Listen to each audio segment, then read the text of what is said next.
Here is a direct, step-by-step guide to attempting the Wild Wake Initiated Lucid Dream technique tonight.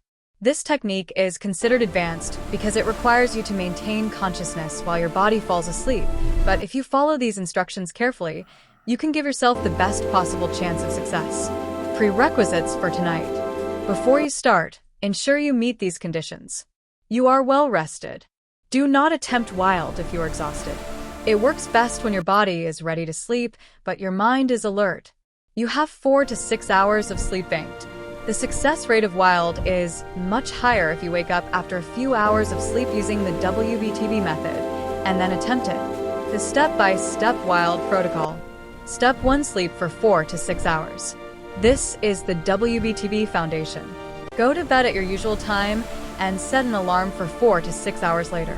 For example, if you sleep at 11 p.m., set your alarm for 3:30 a.m. or 4 a.m. When the alarm goes off, get out of bed. Step 2. Stay awake for 20 to 40 minutes. During this wakeful period, go to the bathroom to empty your bladder, as this prevents discomfort later. Read about lucid dreaming or review your dream journal to focus your mind. Keep the lights dim. Avoid bright screens. Do not stay awake for too long, meaning more than 60 minutes, or you might become too alert to fall back asleep easily. Step 3. Return to bed with a clear intention. Lie down on your back in a comfortable position where you can remain still. Close your eyes. Your goal now is to keep your mind awake and aware while your physical body falls asleep. Step 4. Focus on the hypnagogic state. As you lie still, your body will begin to fall asleep. You will soon enter the hypnagogic state, which is the transition period between wakefulness and sleep. During this phase, you may experience flashes of light, colors, or geometric patterns behind your eyelids. You may hear random sounds, voices, or music, which are known as hypnagogic hallucinations. You may feel a sensation of floating, tingling, or vibrations.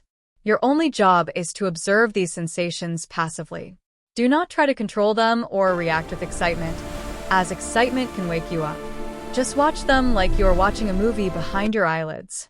Step 5. Let the imagery become a dream. The random lights and sounds will slowly begin to form into more coherent scenes.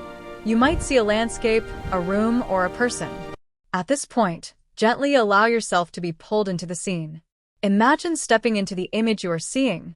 As the scene solidifies around you, you will find yourself fully inside a dream, and crucially, you will be aware that you are dreaming because you never lost consciousness. Troubleshooting common issues for tonight. What if I feel paralyzed? This is a good sign. It is called sleep paralysis, and it means your body has successfully shut down its motor functions, which prevents you from acting out dreams. Do not panic. Just relax and focus on the images. You are very close to entering the dream. What if I get too excited and wake up? This is the most common problem. When you see the hypnagogic images or feel the vibrations, it is normal to think it is working. This rush of adrenaline will pull you right back to full wakefulness. To avoid this, practice detached observation. Observe the sensations calmly, as if you are a scientist studying a specimen. What if I just fall asleep normally? That is perfectly okay. If you fall asleep without maintaining awareness, you simply had a normal sleep. Wild is a difficult skill. If it does not happen tonight, you still benefited from the rest. Try again another night. Many people succeed after several attempts. By following these steps tonight, you are creating the optimal neurological conditions for your waking mind to cross the threshold into the dream world. Good luck and happy dreaming!